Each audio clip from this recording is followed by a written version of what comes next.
The morning started like any other morning in the small Texas settlement. Elizabeth was up before sunrise, just like she had been every day for the past 19 years of her life. The air was cool and she could hear the roosters beginning to crow in the distance. She wrapped her shawl tighter around her shoulders as she stepped outside to fetch water from the well. Her mother was already awake, starting the fire in the kitchen. The smell of wood smoke filled the air, mixing with the scent of the prairie grass that stretched endlessly beyond their wooden fence. Elizabeth's father and two younger brothers were still sleeping. It was peaceful, quiet, the kind of morning that made you forget there was any danger in the world at all. She was carrying the water bucket back to the house when she heard it. A sound that didn't belong. It was distant at first, like thunder rolling across the plains, but there were no clouds in the sky. Elizabeth stopped walking and listened harder. Her heart began to beat faster. That wasn't thunder. Those were horses. Lots of them, and they were coming fast. Before she could even shout a warning, the first screams erupted from the far end of the settlement. Elizabeth dropped the bucket, water splashing across her feet, and started running toward the house. But she was too late. They came over the ridge like a wave. Dozens of Apache warriors on horseback, their faces painted, their voices rising in war cries that made her blood run cold. Everything happened so fast. One moment she was running, and the next moment the entire world was chaos. Gunshots rang out. Women were screaming. Children were crying. Elizabeth saw her neighbor, old Mrs. Patterson, trying to drag her grandson toward the root cellar. She saw smoke beginning to rise from the Hendersons' barn. "Mama!" Elizabeth screamed, still running toward her house. But she never made it. Strong hands grabbed her from behind, lifting her off her feet like she weighed nothing at all. She kicked and fought, her fingernails clawing at the arms that held her, but it was useless. The warrior who held her was far too strong. She was thrown across a horse, her stomach hitting the animal's back so hard, it knocked the wind out of her. She couldn't breathe, couldn't think.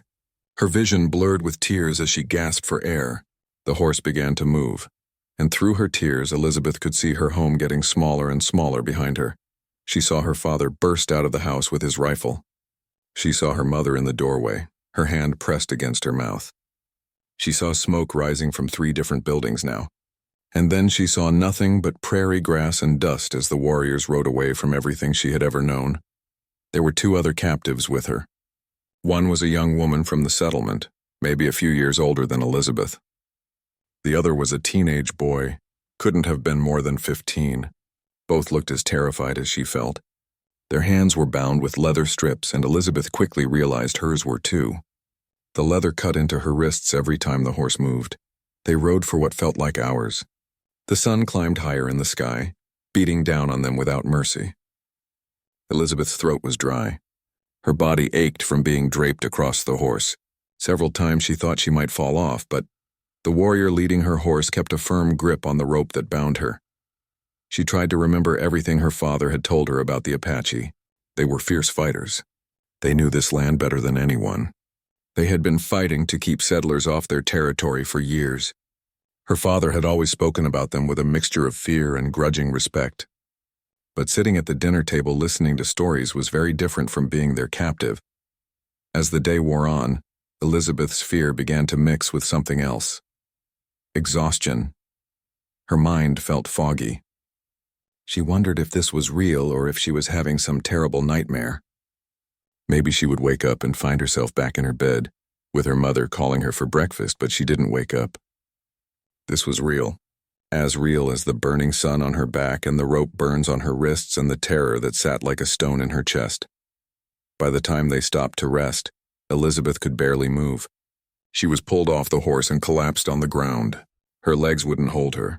One of the warriors thrust a water pouch at her, and she drank desperately, water running down her chin. It was the best water she had ever tasted. The other woman captive caught her eye. Her face was covered in dust and tear tracks. She mouthed something that Elizabeth couldn't quite understand. Maybe it was "be strong," or maybe it was "we're going to die." Elizabeth wasn't sure. She nodded anyway, trying to show that she understood, even though she didn't understand anything at all. They rode again as soon as the horses were rested. This time Elizabeth was allowed to sit upright, though her hands remained bound. She could see more now. The landscape was changing. They were heading into rougher country, with more rocks and hills. Apache territory. She had never been this far from home before. As evening approached, she saw it in the distance. Smoke rising from campfires. Tipis arranged in a large circle. Dogs barking. Children playing. It looked almost peaceful, like any other village. But this wasn't her village. This was the Apache camp, and she was a prisoner. When they rode into the camp, people came out to see what the warriors had brought back. Elizabeth felt dozens of eyes on her. Some looked curious. Some looked hostile. Some looked at her like she was nothing at all. Just another object brought back from a raid. She was pulled off the horse again, and this time she managed to stay on her feet. An older woman came forward and grabbed her by the arm, speaking in rapid Apache that Elizabeth couldn't understand. The woman's grip was strong, her face stern. She pulled Elizabeth toward one of the teepees at the edge of the camp. Inside there were two other women. Both looked like they had been captives for a while. Their skin was tanned from the sun, and they wore simple leather clothing instead of the cotton dresses Elizabeth was used to. They looked at her with a mixture of pity and something else. Maybe resignation, maybe warning. One of them spoke in English, her voice quiet. Do what they tell you. Don't fight unless you want to get hurt. Keep your head down and work hard. It's the only way to survive here. Elizabeth wanted to ask 1,000 questions. How long had they been here? Was there any chance of escape? Would anyone come looking for them? But before she could say anything, the older Apache woman returned and started barking orders. She didn't need to speak English for Elizabeth to understand. It was time to work. That first night, Elizabeth lay on the hard ground, wrapped in a rough blanket that smelled like smoke and animals. Her whole body hurt. Her wrists were raw from the ropes. Her face was sunburned. Her heart was broken. She thought about her mother and father. She wondered if they were alive. She wondered if she would ever see them again. But even as the tears ran down her face and soaked into the blanket, Elizabeth made herself a promise. She didn't know how and she didn't know when, but somehow she would survive this. She had to. Because giving up meant dying, and she wasn't ready to die.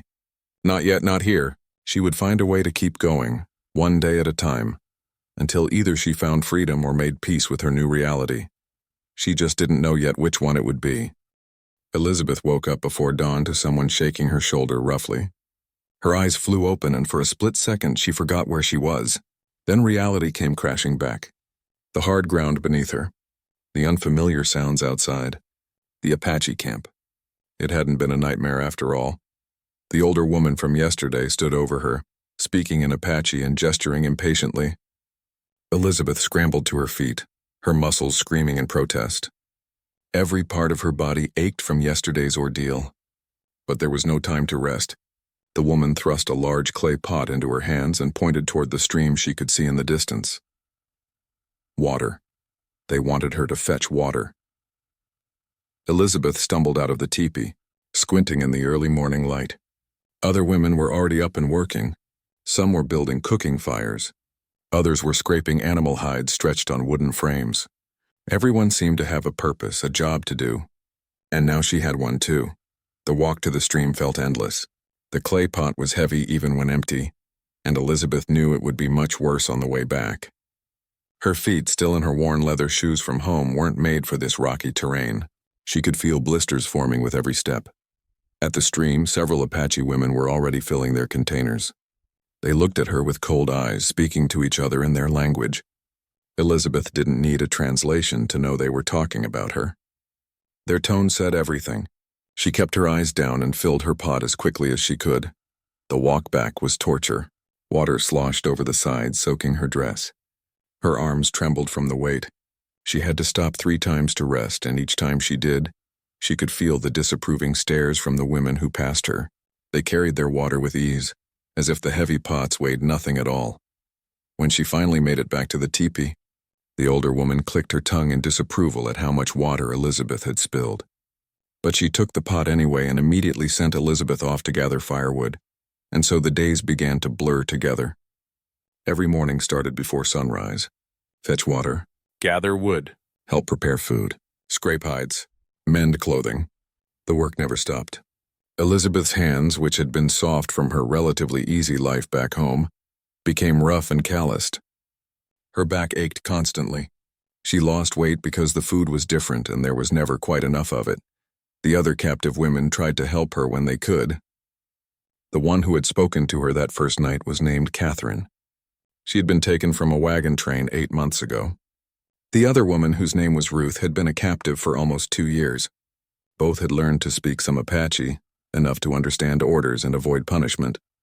"You learn fast or you suffer," Catherine told her one evening as they worked together preparing corn. "Watch everything. Listen to everything. The language isn't as hard as it seems once you start picking up the patterns." Elizabeth tried. She really did. She learned that she meant water. Inda was no. Au meant yes. Simple words at first, but they helped. She learned which women were kind and which ones would strike her if she made a mistake. She learned to keep her eyes down when the warriors passed. She learned that showing weakness would only make things harder. But what surprised her most was that life in the Apache camp wasn't just about hardship and cruelty. There was beauty here too, though she hated to admit it. The way the women sang while they worked, the laughter of children playing games she didn't understand, the skill with which the men crafted bows and arrows, the stories told around the fires at night. Even though she couldn't understand the words, she began to notice patterns in the camp. There was a clear structure, a hierarchy. At the top was Chief Nantan, a man who looked to be in his mid-30s with a presence that commanded respect from everyone. He rarely raised his voice, but when he spoke, people listened. Even the fiercest warriors seemed to defer to his judgment. And then there was his son, a boy of about 7 years old with quick eyes and quicker feet. His name was Kewikla, and Elizabeth heard it often because he seemed to be everywhere at once. Climbing trees, racing with the other children, practicing with a small bow that was clearly made just for him. The boy watched her sometimes. Elizabeth would be working, scraping a hide or grinding corn, and she would feel eyes on her. She would look up and find him staring at her with open curiosity, not with the hostility the adult women showed, but with the innocent interest of a child who had never seen someone with light hair and pale skin before. Once, he came close while she was struggling to start a fire. The wood was damp and she couldn't get it to catch no matter how hard she tried. She was close to tears from frustration when small hands appeared next to hers. Kaiwekla squatted beside her and rearranged the wood, showing her a different way to stack it. Then he took the firestones and demonstrated the right angle and pressure. Within moments, a small flame appeared. He looked at her and said something in Apache, probably explaining what he had done. Elizabeth didn't understand the words, but she understood the kindness. "Thank you," she said softly. The boy smiled and ran off to join his friends. That small moment stayed with Elizabeth. It reminded her that even here, even in this place where she had been brought against her will, people were still people. Children were still children. Life went on with its mixture of hardship and kindness, cruelty and compassion. The hardest part wasn't the physical work, though. It was the loneliness, the deep, aching feeling of being cut off from everything familiar. At night, lying on her blanket, Elizabeth would think about her family. Were they alive? Had they survived the raid? Did they think she was dead? Were they trying to find her, or had they given up hope? She thought about her mother's voice singing hymns while she cooked, her father's laugh, her little brothers wrestling in the yard, Sunday services at the small church, the smell of her mother's bread baking, all the tiny, ordinary things that she had never appreciated until they were gone. But crying didn't help. Grief didn't make the work any easier, so Elizabeth learned to push those thoughts away during the day. She focused on surviving, on learning, on doing what needed to be done. Catherine noticed the change in her. "You're getting stronger," she said one day. "Not just your body, your spirit too. That's good. That's how you make it here." "How long until they might let us go?" Elizabeth asked, even though she was afraid of the answer. Catherine was quiet for a long moment. "Some captives get traded back eventually. Some escape, some just become part of the tribe. After a while, you stop being a captive and start being something else. I don't know what I am anymore." That frightened Elizabeth more than anything. The idea that she might forget who she was. That she might stop being Elizabeth from the Texas settlement and become someone else entirely. Someone who belonged to this world instead of her old one. But as weeks turned into months, she began to understand what Catherine meant. The memories of her old life started to feel distant, like a dream she had once had. This life, this hard, exhausting, frightening life, was becoming real. The only reality she had, she didn't like it. But she was learning to live in it, and sometimes that was all survival meant. Just living through one more day and then another, until eventually you looked back and realized you had made it through a whole month. Then 2, then 3. Elizabeth didn't know what the future held. She didn't know if she would ever see her family again. But she knew one thing with certainty. She was still alive, still fighting, still hoping. And as long as that was true, there was still a chance that someday, somehow, things might change. 3 months had passed since Elizabeth arrived at the Apache camp. 3 months of endless work, of aching muscles, of learning a new language word by word. 3 months of missing home so badly it felt like a physical pain in her chest. But she was still alive, still surviving. That had to count for something. The summer heat was fierce that day. The kind of heat that made the air shimmer and turned the ground hot enough to burn through shoe leather. Elizabeth had been sent to the stream to fill water pouches for the afternoon. It was actually one of the better tasks because at least the stream offered some relief from the relentless sun. She knelt by the water's edge, enjoying the cool feeling on her hands as she submerged the leather pouches one by one. The sound of the flowing water was peaceful.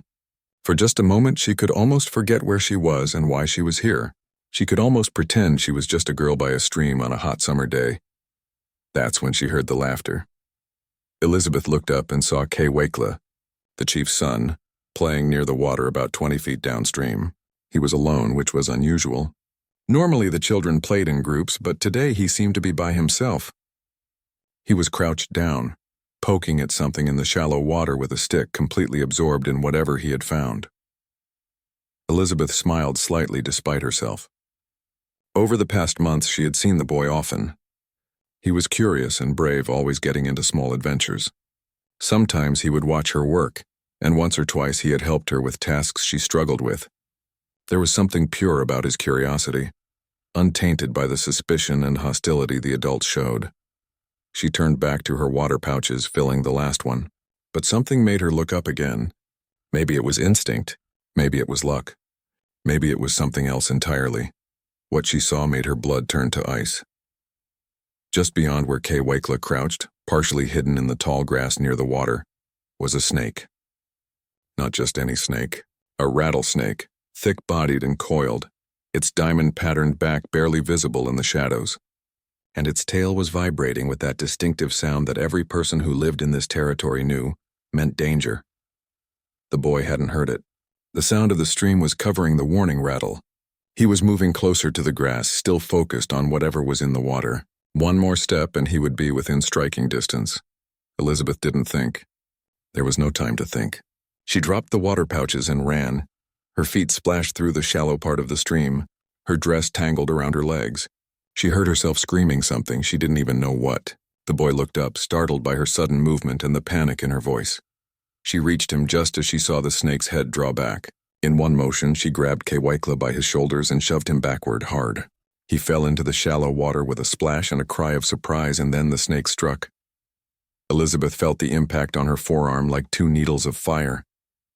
The pain was instant and intense. She stumbled backward, cradling her arm, and looked down to see 2 puncture marks already beginning to swell. Blood trickled down her skin. The snake slithered away into the grass, disappearing as quickly as it had appeared.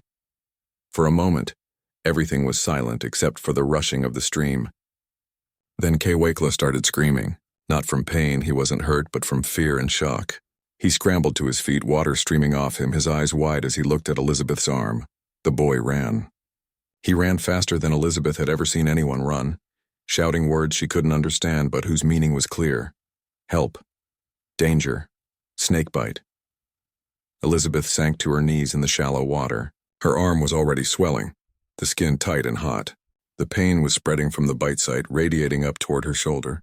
She had seen snake bites before. She knew what came next. The sickness. The fever. The possibility of death. She heard shouts in the distance, footsteps running. But everything was starting to feel far away, like she was falling down a well and the world above was getting smaller and smaller. Warriors appeared first, led by the chief himself. Nantan took one look at the scene, at his son dripping wet and terrified, at Elizabeth on her knees in the water, with her arm already swollen to twice its normal size, and he understood immediately what had happened. He barked orders in rapid Apache, Two warriors lifted Elizabeth as carefully as they could, but even their gentle touch made her cry out in pain. The venom was working fast. Her vision was starting to blur at the edges. She was carried through the camp. Through her fading consciousness, she could hear voices all around. Concerned voices. Surprised voices. She caught glimpses of faces looking down at her. The world tilted and spun. They brought her to a teepee, larger and more decorated than the one she had been staying in. Later she would learn this was the chief's own dwelling. But in that moment all she knew was that she was being laid down on soft furs, and someone was pressing cool cloths to her burning skin. An old woman appeared, her face deeply lined with age, her hands gnarled but steady. The medicine woman.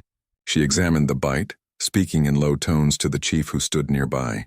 Elizabeth tried to focus on their faces, tried to understand what they were saying, but the words kept slipping away from her. The medicine woman began her work. She made cuts near the bite to let the poisoned blood flow out. She applied poultices that smelled of herbs Elizabeth didn't recognize. She chanted words in a low, rhythmic voice. Through it all, the pain kept growing, spreading, until Elizabeth felt like her entire body was on fire. Wakela was there too. She could hear him crying, could hear someone trying to comfort him. She wanted to tell him she was okay, that she didn't regret what she had done, but her tongue wouldn't form the words. The fever came next. Elizabeth's world became a blur of heat and cold, of strange dreams and brief moments of clarity. Sometimes she would open her eyes and see the medicine woman beside her, applying new poultices. Sometimes she saw the chief, his face grave as he watched over her. Sometimes she saw nothing but darkness. In her delirium, she dreamed of home. She saw her mother in the kitchen, her father in the fields, her brothers playing in the yard. She saw the snake again, over and over, its fangs flashing toward Wakela. But each time she pushed him away. Each time she took the strike meant for him. She dreamed of voices speaking in Apache, and somehow in the dream she understood every word. They were talking about her, about what she had done, about courage and sacrifice, not time lost all meaning. Was it hours, days? She couldn't tell. All she knew was pain and fever and the darkness that kept trying to pull her under completely. But somewhere deep inside, in a part of her that refused to give in, Elizabeth held on. She had survived the raid. She had survived 3 months of captivity. She had survived being torn from everything she knew and loved. She could survive this too. She had to. Because giving up now after saving that little boy's life would make it all meaningless. And Elizabeth needed it to mean something. She needed to believe that there was a reason she was still alive, still fighting, still refusing to let the darkness win. So she held on, even as the fever raged. She held on even as the pain tried to drag her under. She held on through the longest night of her life, not knowing if she would see another dawn, but determined to try. Elizabeth woke slowly, like rising through deep water toward the surface. At first she didn't know where she was. The light was dim, filtered through leather walls. The air smelled of smoke and herbs. Her body felt heavy, as if someone had replaced her bones with stones, and then the pain hit.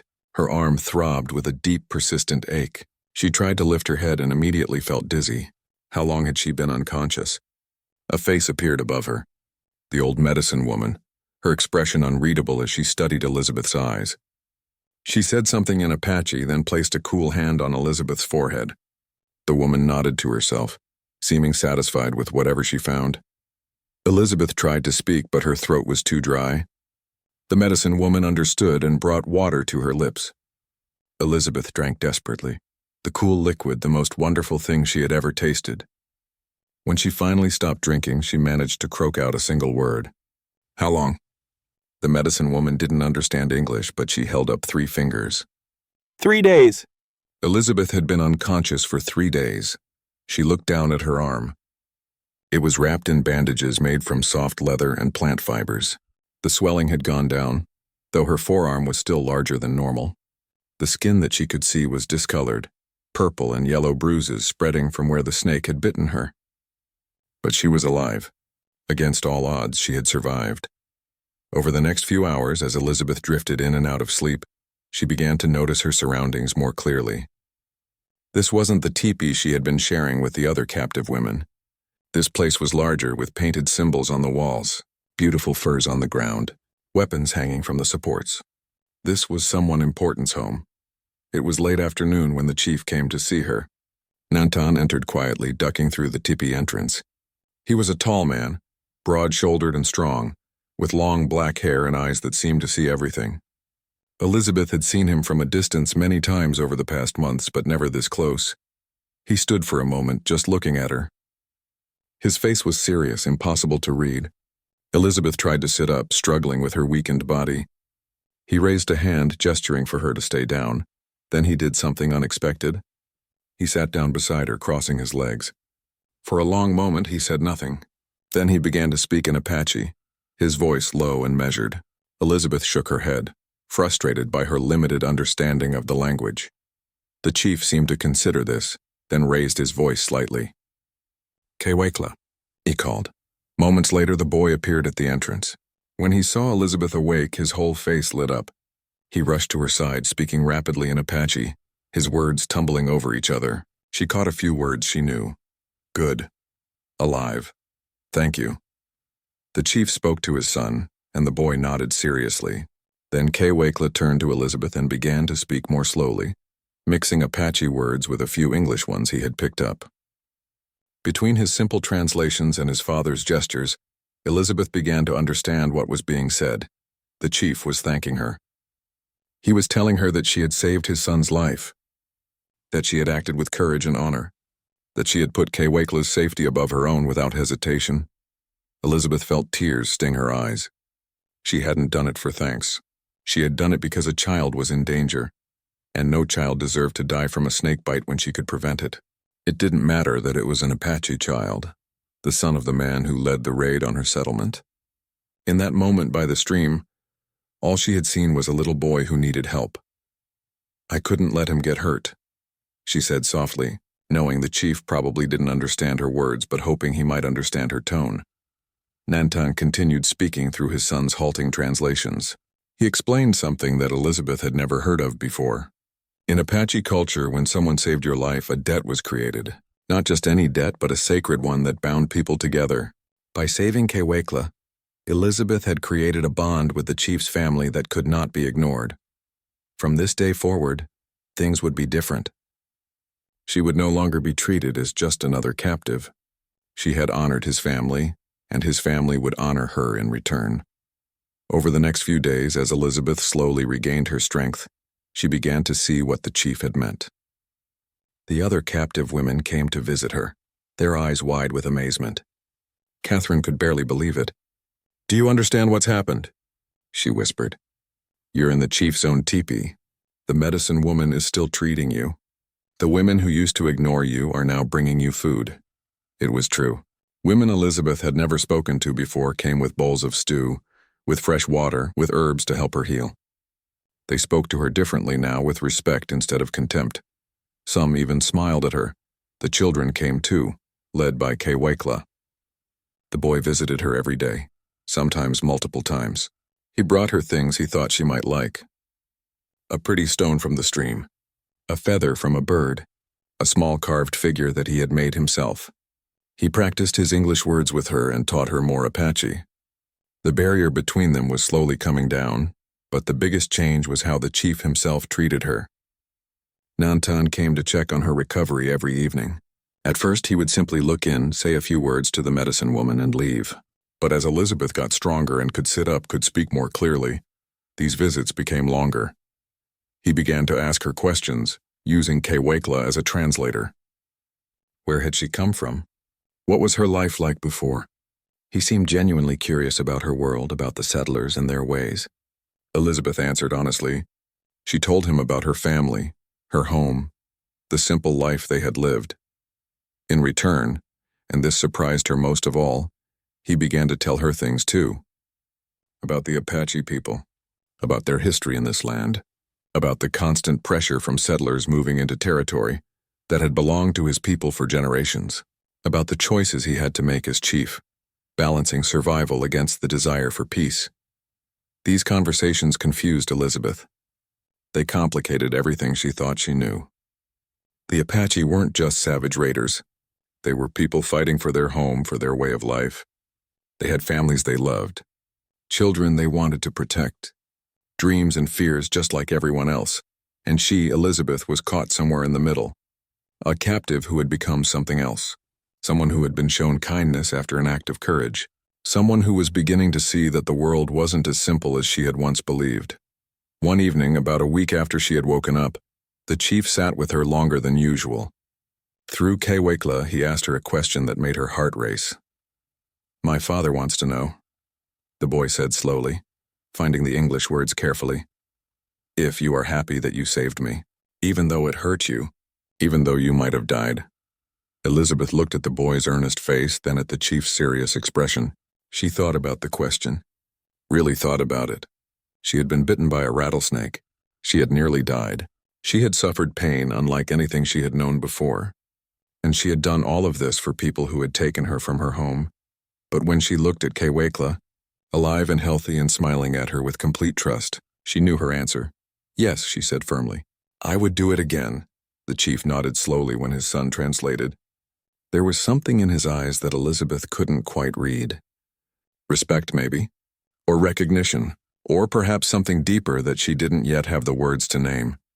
That night, lying in the darkness of the chief's teepee, Elizabeth realized that something fundamental had shifted. She was still a captive, still far from home, still uncertain of her future, but she was no longer just surviving. She was becoming part of something, though she didn't yet understand what that something was. The life debt had changed everything. She just didn't know yet how much. As summer faded into fall, Elizabeth's life in the Apache camp continued to transform in ways she never could have imagined. Her arm healed slowly, leaving a scar that would stay with her forever. 2 small marks that reminded her of the day everything changed. She was no longer assigned the hardest labor. No longer sent to haul water in the scorching heat or scrape hides until her hands bled. Instead, she found herself spending more and more time with Kewekla. The boy had attached himself to her like a shadow, and the chief seemed to approve of this arrangement. Kewekla became her teacher, and she became his. They would sit together for hours, the boy teaching her Apache words while she taught him English. He was a quick learner, soaking up the new language like a sponge. And Elizabeth discovered she was learning faster now, too, with a patient teacher who actually wanted her to understand. "This is shash," Kewekla would say, pointing at a bear carved into a piece of wood. "You say it, shash." "Shash," Elizabeth would repeat, and the boy would beam with pride. Then she would point to the same carving and say, "Bear. In English, we call it a bear." "Bear," Kewekla would echo, his pronunciation careful and deliberate. Through these lessons, Elizabeth learned more than just words. She learned Apache stories, tales of creation and heroes, stories about the animals and the land. Kewekla told them with such enthusiasm, his hands moving expressively, his voice rising and falling with the drama of each tale. And she told him stories, too. Stories from her childhood, Bible stories her mother had taught her, fairy tales about princes and dragons. The boy listened with rapt attention, fascinated by these glimpses into a world so different from his own. But it wasn't just language and stories they shared. Kewekla showed her how to track animals, reading signs in the dirt that Elizabeth would have walked right past. He showed her which plants were safe to eat and which ones would make you sick. He taught her how to move quietly through the brush, how to listen for danger, how to read the sky for coming weather. In return, Elizabeth taught him things from her world. She showed him how to write his name in English letters. She taught him songs her mother used to sing. She told him about towns and churches and schools, about a way of life he had never experienced. The more time she spent with the boy, the more she came to care for him. He was bright and curious and kind. He had a quick laugh and a brave heart. Sometimes when he smiled at her or took her hand to show her something exciting he had found, she would feel a painful tug in her chest. He reminded her of her younger brothers, the family she had lost. Chief Nantan watched these developing bonds with interest. He began to speak with Elizabeth directly now that her Apache had improved. Their conversation started simple but grew deeper over time. He would ask her about settler ways, about their government, their religion, their reasons for moving west. Elizabeth tried to answer honestly. She explained about people seeking land, new opportunities, a fresh start, but she also saw how these explanations sounded from his perspective, people coming to take land that wasn't theirs. People pushing out those who had lived here for generations. Your people see empty land, Nantan said one evening, his English slow but understandable. He had been learning from her just as she had been learning from him. But land is not empty. Our ancestors are here. Our stories are here. This is our home. Elizabeth didn't know how to respond to that. She thought about her own home, the settlement that had been built on this very territory. Had her family been wrong to settle there? Were they thieves taking what didn't belong to them? The questions made her head hurt. I don't know what's right anymore, she admitted quietly. I used to think I knew. But now you see both sides, Nantan said. This is difficult. To walk between two worlds, that phrase stayed with her. Walking between two worlds. That's exactly what she was doing. She wasn't fully Apache, but she wasn't the same person who had been captured months ago either. She was becoming something in between, and she didn't know if that was good or bad. The other captive women noticed the change in her. Catherine pulled her aside one day, her expression troubled.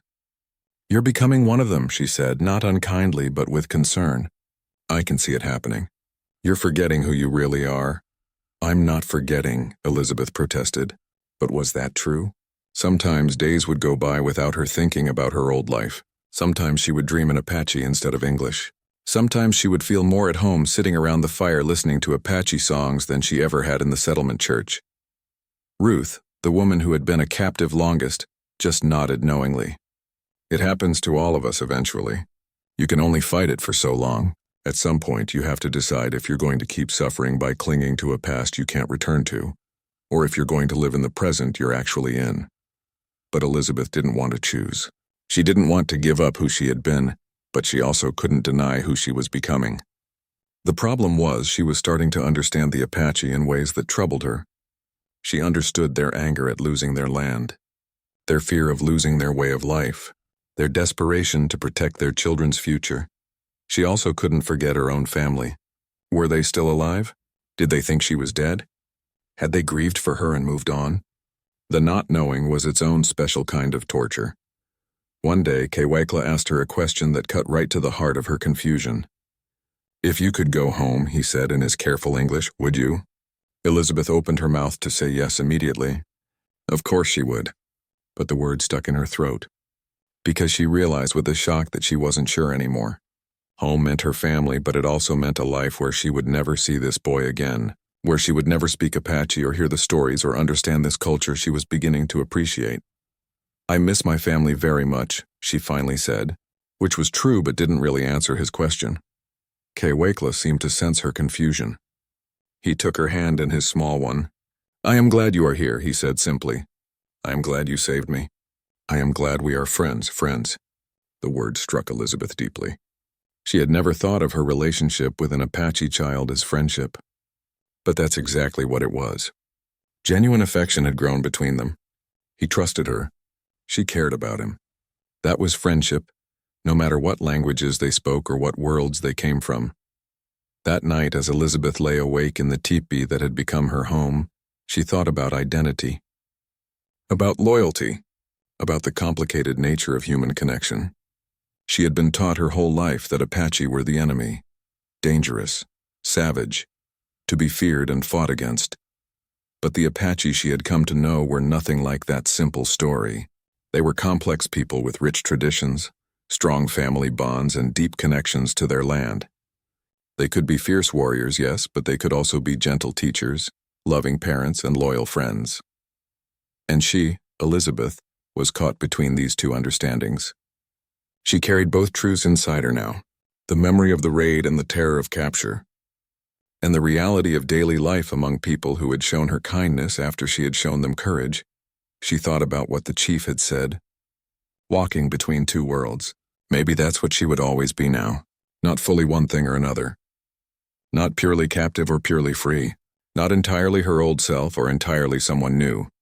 Maybe being caught in the middle wasn't a curse.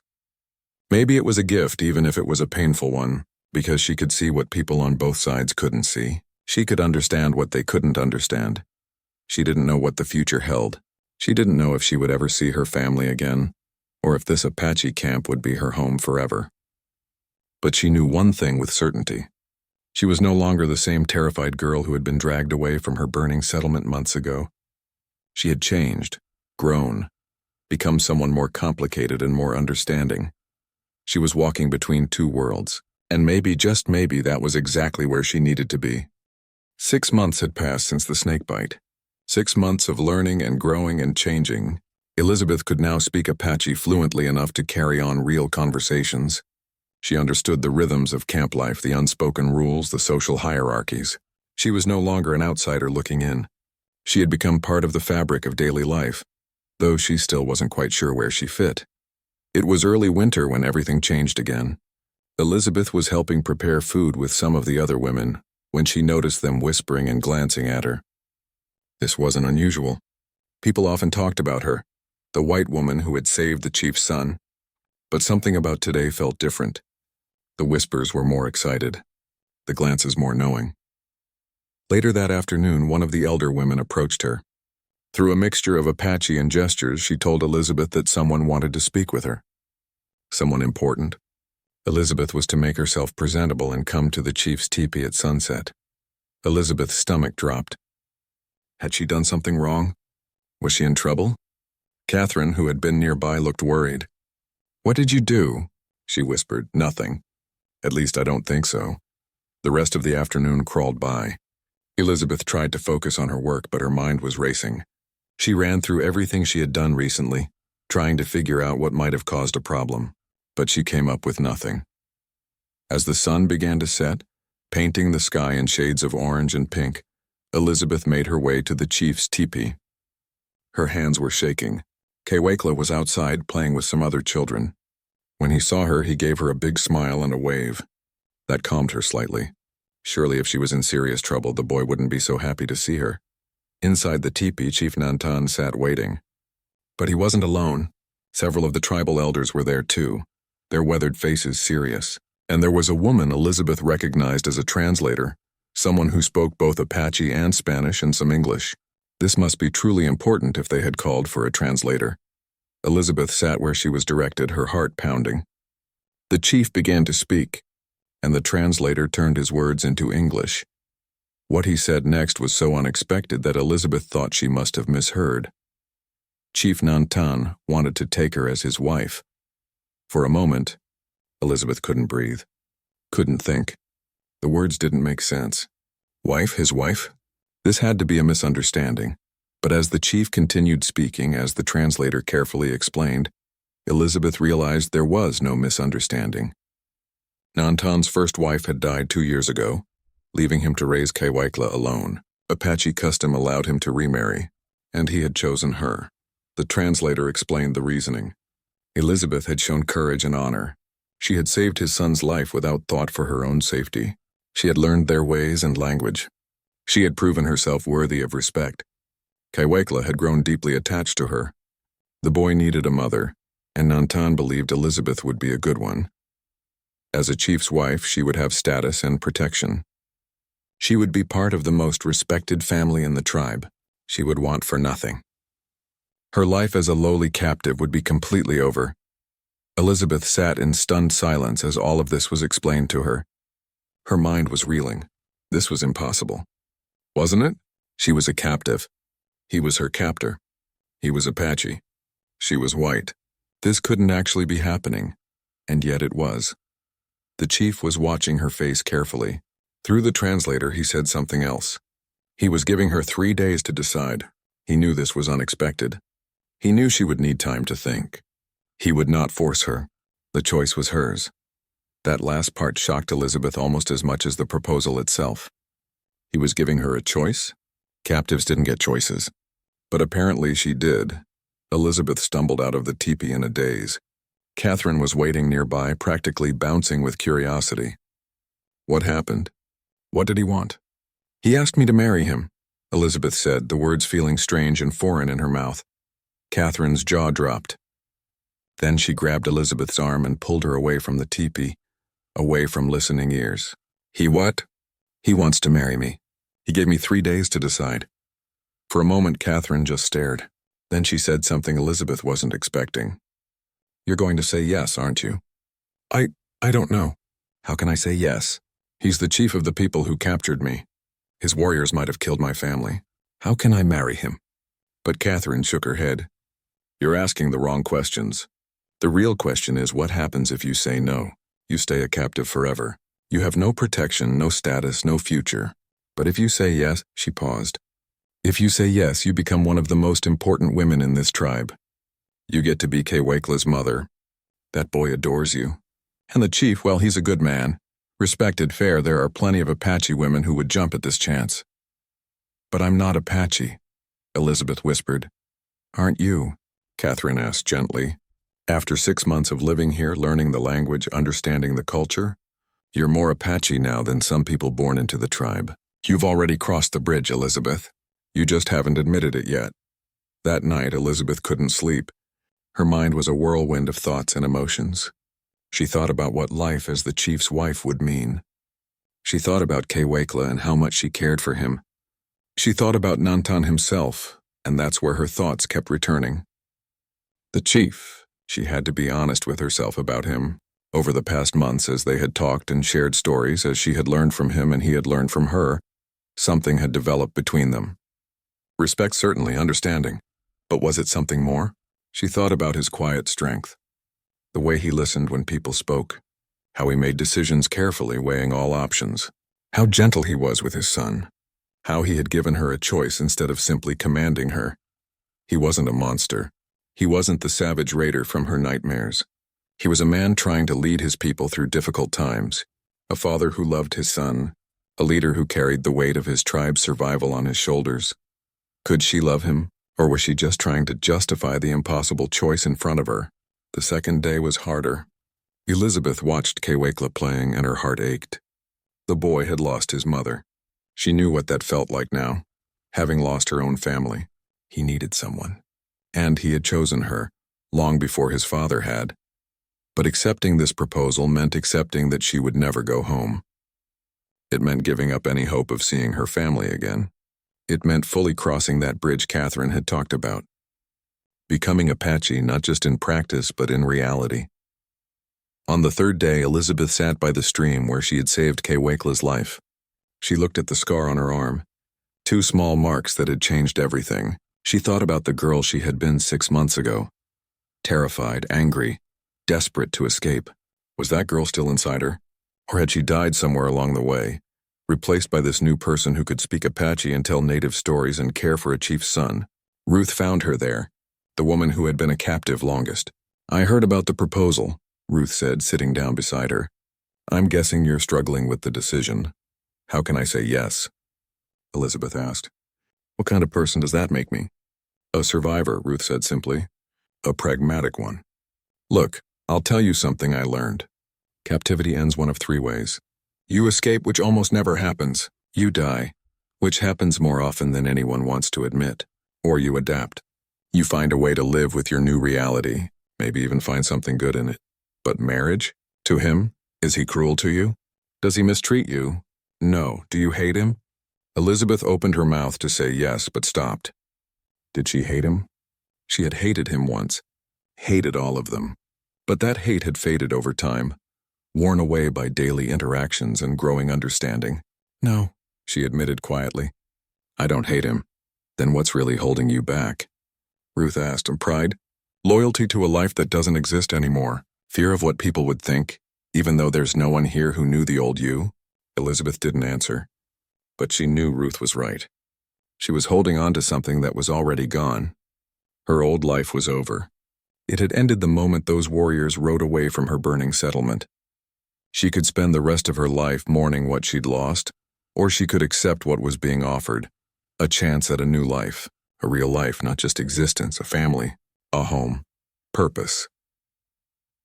That evening, Elizabeth returned to the chief's teepee. Her heart was pounding, but her mind was clear.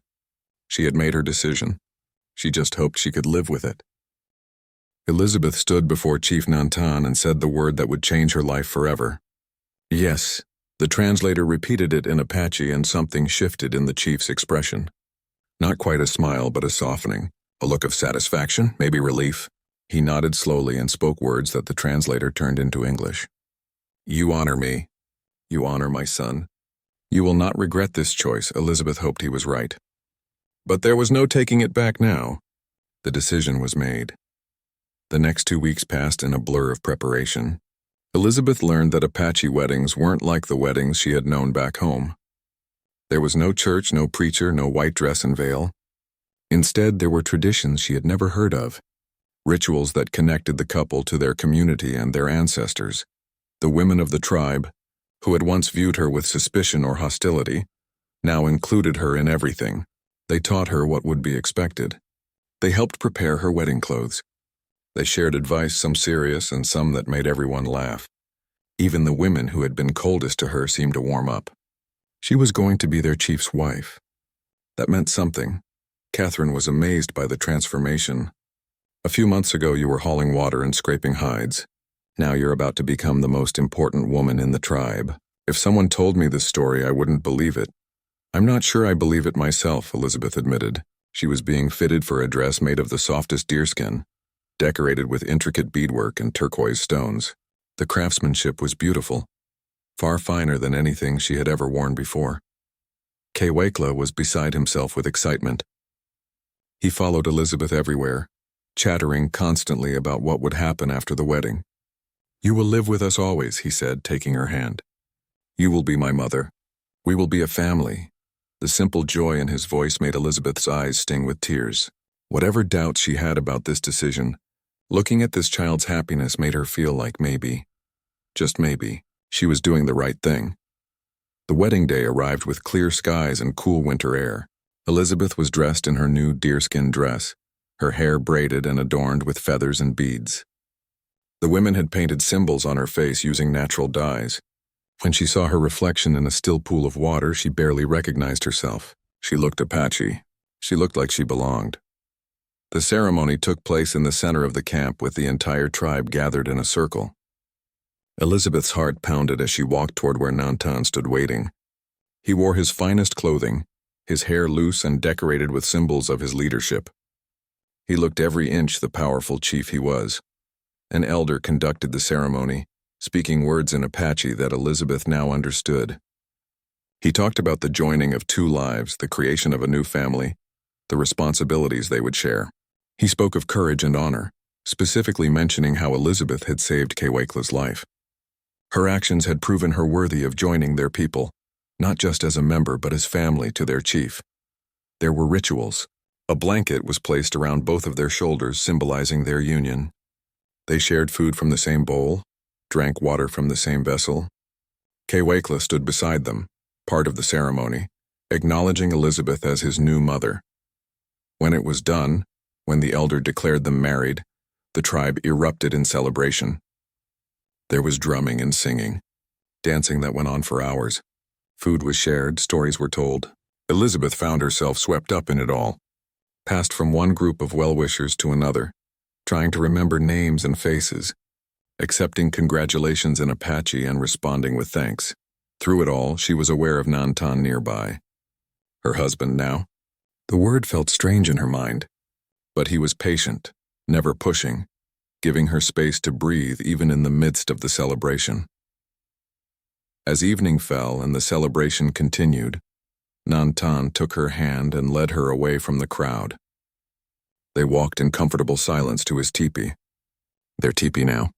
Kewekla was staying with another family for the night, giving them privacy. Inside, in the flickering firelight, they were alone for the first time as husband and wife. Elizabeth's nervousness returned full force. This was real now. This was happening. She stood uncertainly, not sure what to do or say. Nantan seemed to sense her anxiety. He spoke in Apache, his voice gentle. "We do not have to rush anything. I know this is difficult for you. I know you did not choose this life, but you chose to be here now and I respect that courage." His kindness surprised her. She had expected him to simply take what was now his right as her husband.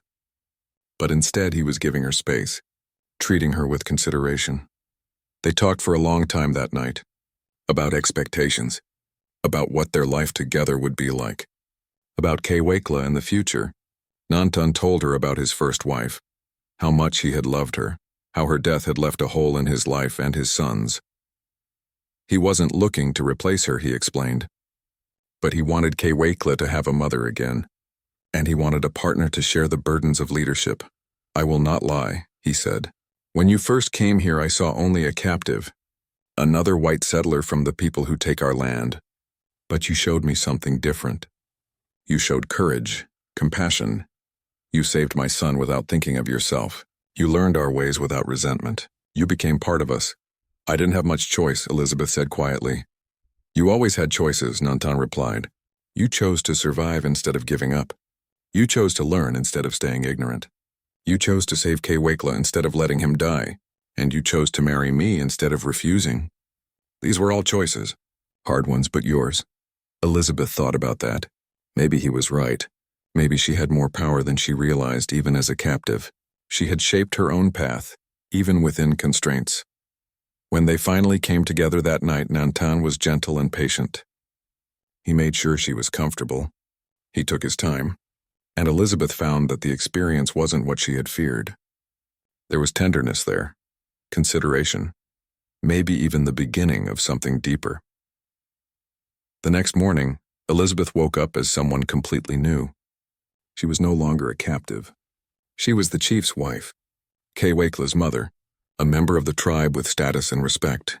The change was dizzying. Kewekla came running back at first light, bursting into the teepee with excitement. Mother, he called using the Apache word. Then in English, you are here. You are really my mother now. He threw himself at her, and Elizabeth caught him, holding him close. This child who had lost so much. This child who had somehow helped her find her way in an impossible situation. Yes, she said, her voice thick with emotion. I'm really your mother now. Over the following days and weeks, Elizabeth settled into her new role. It was strange at first. Being called to give opinions on tribal matters. Having other women defer to her. Being responsible not just for herself, but for supporting Nantan in his leadership and raising Kewekla to be a worthy future chief. But she found she was good at it. Her perspective, seeing things from both Apache and settler viewpoints, gave her insights that others didn't have.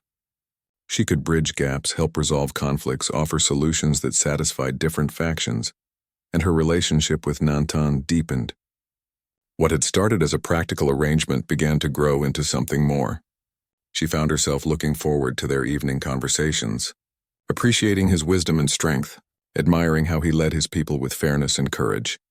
He made her laugh with stories from his youth. He listened when she shared memories of her old life, never dismissing her feelings about what she had lost.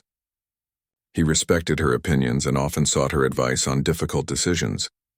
He was a good father to Kewekla and a considerate husband to her. One night, several months after the wedding, Elizabeth realized something startling. She was happy. Not just content or resigned to her situation. Actually happy.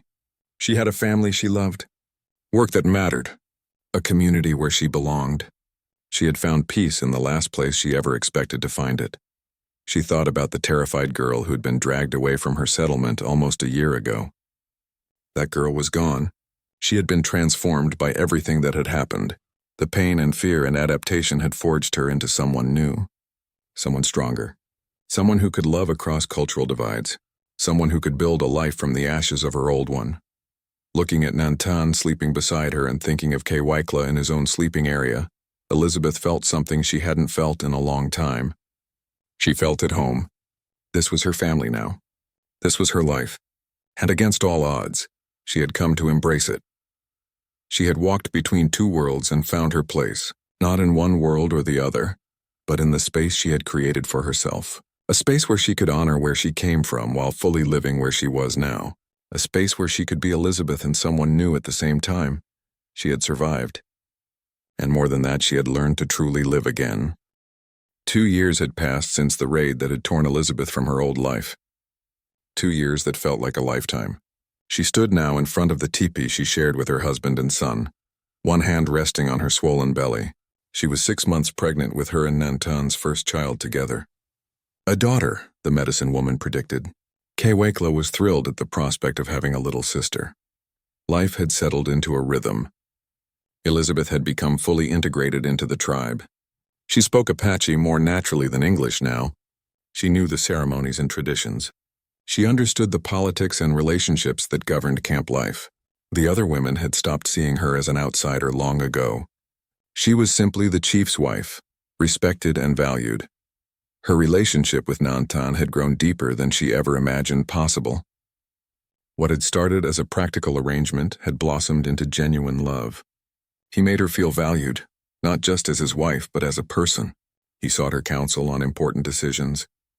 He supported her when she struggled with difficult memories. He was patient with her moods during pregnancy. He was everything she never knew she needed. And Kewekla, now 9 years old, was truly her son in every way that mattered. She had been there for his first successful hunt. She had taught him to read and write in English. She had held him when he had nightmares and celebrated his victories. The bond between them was as strong as any bond between mother and child could be. It was a peaceful morning when everything changed. Elizabeth was grinding corn with some other women when she heard the commotion. Riders approaching. Not Apache warriors returning from a hunt or patrol. The shouts indicated something different, something unexpected. Nantan emerged from a council meeting, his expression serious. He called for the camp's translator and several of his senior warriors. Elizabeth felt a flutter of unease in her chest. Something important was happening. Within an hour, she understood what. A U.S. cavalry unit had arrived under a white flag. They were here to negotiate the release of captives. It was something that happened occasionally, part of the ongoing efforts to maintain an uneasy peace between the Apache and the expanding American territories. The cavalry officer was young, probably in his mid-20s, with a clean uniform and an air of authority. He sat in Nantan's teepee with several Apache elders and the translator, conducting official business. Elizabeth stayed outside with the other women, but news traveled fast. The officer had a list. Names of people who had been reported as captured by Apache raids over the past several years. Family members wanted them back. The government was offering trade goods and horses in exchange for their return. Elizabeth's hands trembled as she worked. Was her name on that list? After 2 years, did anyone still remember her? Did anyone still look for her? That evening, Nantan told her what she had both hoped for and dreaded. Her name was on the list. Elizabeth Mitchell from the Texas settlement. Her father had survived the raid. He had spent 2 years searching for information, refusing to believe she was dead. He had finally gotten her name added to an official list. Someone was looking for her. Someone wanted her back. "What do you want to do?" Nantan asked quietly.